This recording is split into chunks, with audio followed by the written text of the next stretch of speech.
Hello, my name is Chris Smith. This presentation originates in one given at the Music and Nationalism Progressive Connections Conference in the EU in June of 2021. It's entitled, "We Are Building the New Society Within the Shell of the Old, Punk Rock Dance's Anti-Imperialist Communities of Resistance." On January 12th of 1991, 5 days before the opening of Operation Desert Storm, Ian MacKay's DC-based hardcore band Fugazi played an open-air show in protest at Washington, D.C.'s Lafayette Park. At one point, MacKay says to the crowd, quote, "I thought there's no way this country's going to fucking war again," before the band crashes into Keep Your Eyes Open, at which the mosh pit explodes into dancing. At least a portion of the show, that is 12 songs, is documented in a many times duplicated video, which captures the frigid conditions, the youth and intensity of the packed crowd, the band's explicit political address, especially in MacKay's onstage raps, and the centrality of eruptive noise and movement in that address. Like it says here, they think they're going to have a war over there, but they got to fight one over here too, because we're not going to let them do it. Keep your eyes open.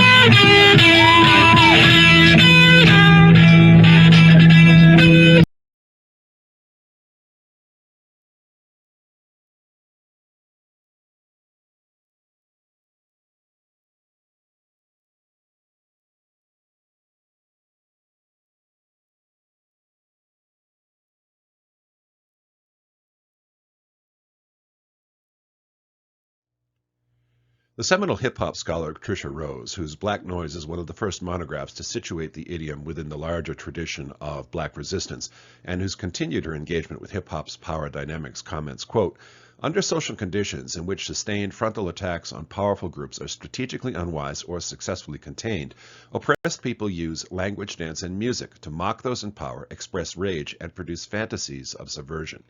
These cultural forms are especially rich and pleasurable places where oppositional transcripts or the unofficial truths are developed, refined, and rehearsed," end quote. Though rap rock became something of a phenomenon in the 1990s with major crossover collaborations between Aerosmith and Run DMC, Anthrax and Public Enemy, and in the next generations the hybrids of Ice-T's Body Count and Tom Morello's Rage Against the Machine, there's been less scholarship seeking to identify parallels in the two idioms' cultural and international politics. And yet I believe those parallels can be drawn, as indeed can be drawn between, for example, 1970s blaxploitation and 1990s hip-hop, and between 1960s folk revival and 1980s straight-edge punk styles. Across many contemporary or semi-contemporary subaltern musical styles, those employing sound and movement as resistance, whether Washoe dancers at Grant Park during the 1968 Democratic National Convention, or drag queens at Stonewall in 1969, or Pussy Riot in Red Square in 2012, or hijabis dancing hip-hop in Iran in 2017 and 18, often do so precisely because street performance is portable, mutable, and infinitely viral, capable of transmission via person-to-person physical or visual contact. Multiple revolutionary movements, from the women's movement to hip-hop to the Arab Spring to those same hijabis, have begun in search of safe spaces for dancing, while conversely the repression of public dance, again in the case of Iranian hijabis, has been a locus for authoritarian crackdowns.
Drawing upon a larger historiography of public dance as resistance and employing methodologies from semiotics, musicology, kinesics, and political science, this presentation explores the punk rock mosh pit as a potent, present, and immediate realization of that same new society within the shell of the old.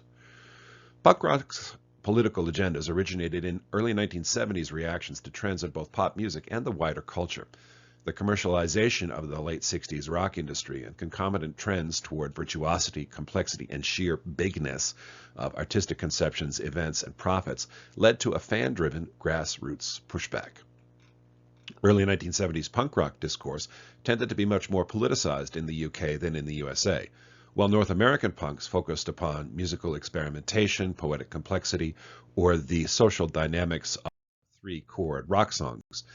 The sociological situation of Britain under Edward Heath and Harold Wilson often led UK punks to a much higher engagement with political action.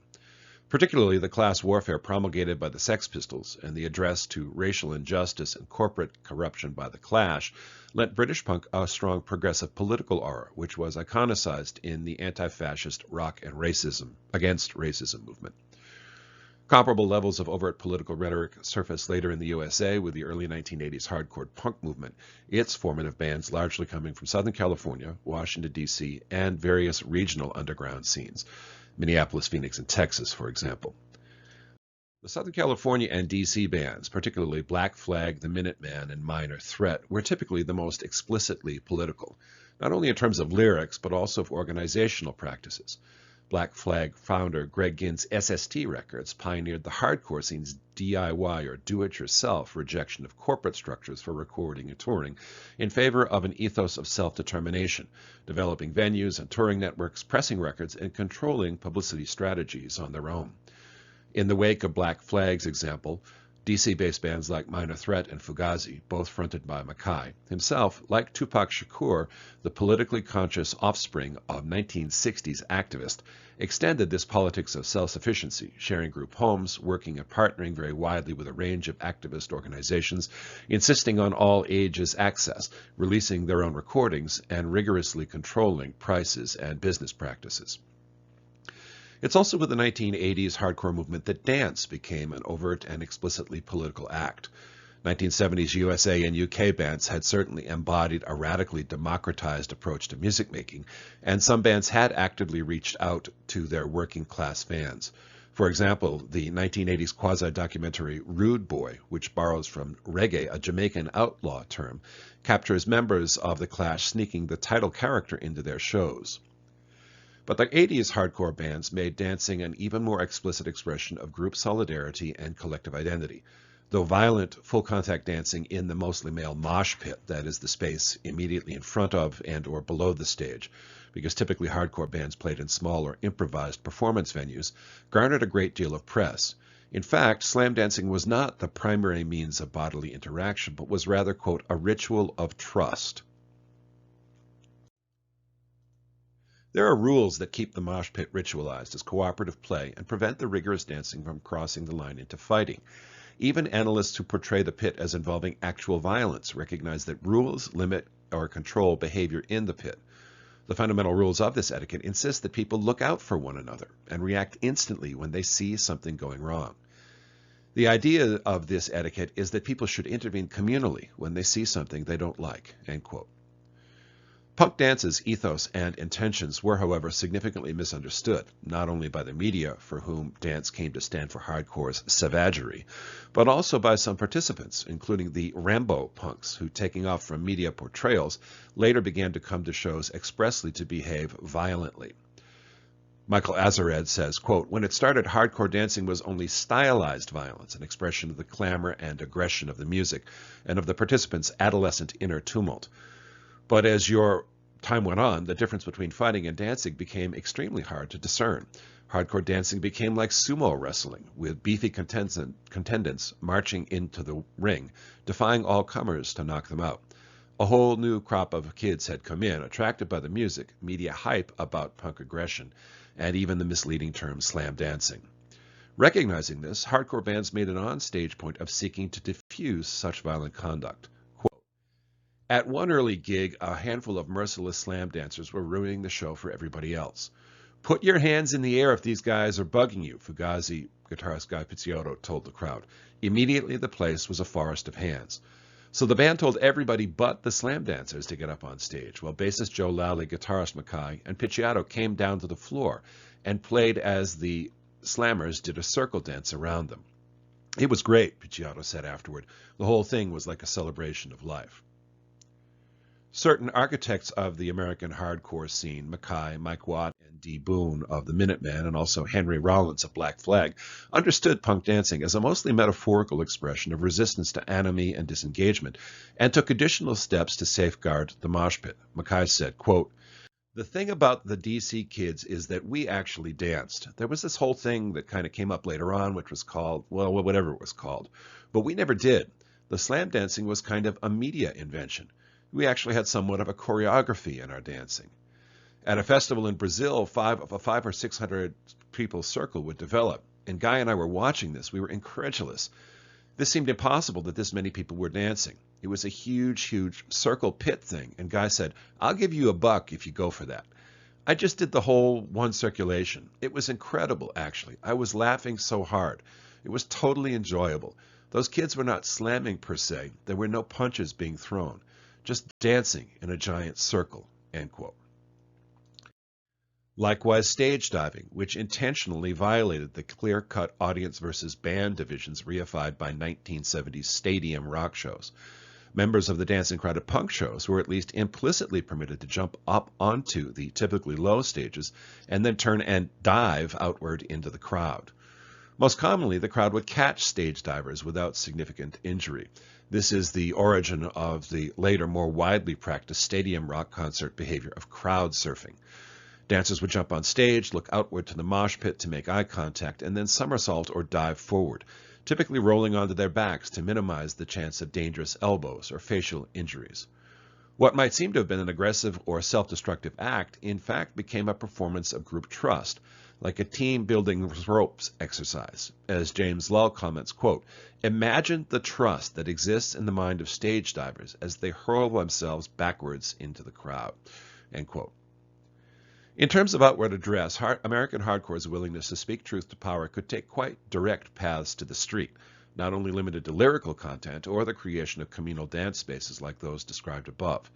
As we've seen, in opposition to the looming start of the aerial bombing campaign that opened Operation Desert Storm, Ian MacKay's Fugazi played an open-air show in Lafayette Park with the White House as backdrop, the same site that was later usurped by Trump administration paramilitaries for a Bible-thumping photo op. The conventional historical trope on punk rock is that by the 1970s it had been co-opted by the rock music business and rapidly mutated to new wave, perceived as a less confrontational and more palatable alternative to punk, and in response hardcore punk went underground in order to survive. As is typical with pop history tropes, this is a vast oversimplification. In fact, 1980s hardcore exerted influence beyond the borrowing of its musical style characteristics, most notably in its outreach and receptivity to hip-hop, and in the lasting influence of hardcore's DIY ethos. In addition to the stamina and longevity demonstrated by foundational 1980s artists, that book-your-own-fucking-life ethos subsequently overtook much of the processes of music touring, recording, and sales via the radical democratization of technological tools and the internet. Certainly hip-hop artists learned from and paralleled these self-reliant paradigm shifts, and the parallels between DIY and dance aesthetics in punk and hip-hop, and their roots in 1960s political and musical activism are too essential to be ignored. To provide just a few examples of punk rock's extended and elongated activism, Fugazi's Ian Mackay expanded Discord Records into a home for many bands, several vast archival series documenting the DC punk scene over 3 decades, book publishing, and so on. Black Flag's Greg Ginn continues to run SST, which likewise releases new and archival recordings, DVDs, and promotional merchandise, as well as recordings of his many collaborative projects. And the Minutemen's Mike Watt, after co-founder Dee Boone was tragically killed in a car accident, has continued to tour, collaborate widely, and author books, as well as composing 3 operas and a vast and groundbreaking archive and blog. More explicitly, William Maxwell draws a link between hip-hop and punk. Quote, Although rap's form and content was shaped by the special experience of young black men within the cities of the Northeast, the code by which it understood its own significance was similar to that of punk.